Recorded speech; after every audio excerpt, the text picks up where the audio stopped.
4.5 సంవత్సరాల్లో 6,000 పైగా దళితుల పైన దాడులు జరిగాయి. 188 మంది దళితులు హత్యకు గావించబడ్డారు. మాస్క్ అడిగిన దళిత డాక్టర్ సుధాకర్ ని పిచ్చోడిని చేసి చంపేశారు. ఇక్కడే కోడికత్తి శ్రీనివాస్ కోడికత్తి డ్రామా ఆడి అతన్ని జైల్లో పెట్టి ఏ పెద్ద తప్పు చేయని వాడు జైల్లో ఉన్నాడు, బాబాయిని చంపినవాడు మాత్రం రోడ్లు తిరుగుతూ ఊరేగింపులు చేసుకుంటున్నాడు.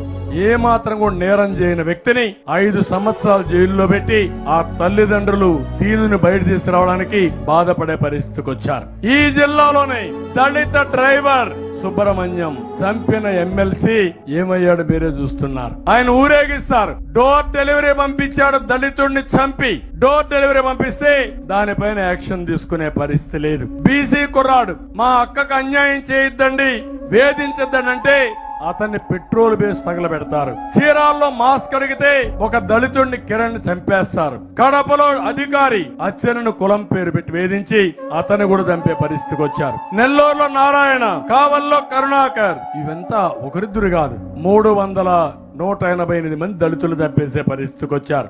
ఇక్కడే రాజమండ్రిలో ఇసుక రవాణా ప్రశ్నించడానికి వరప్రసాద్ గుండు గీయిస్తారు. అమరావతిలో దళితులపైనే ఎస్సీ అట్రాసిటీ యాక్ట్ పెట్టి 18 రోజులు జైల్లో పెడతారు. దళితుల పైన దాడి చేశారు.